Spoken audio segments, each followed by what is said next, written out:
Moikka, mä oon Lotta ja mä oon töissä täällä Autokeitaan Bakerissä. Autokeitaan Bakeri on ihanaito leipomo, jossa me leivotaan tuoretta pullaa joka ikinen päivä.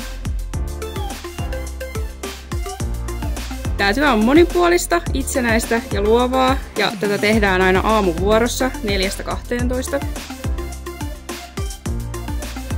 Tällä hetkellä meillä on haussa leipurikondiittorin sijaisuus tyypille, ketä osaisi tehdä pullaa, munkkia, leipää ja mahdollisesti myös kakkuja ja muita konditoriatuotteita.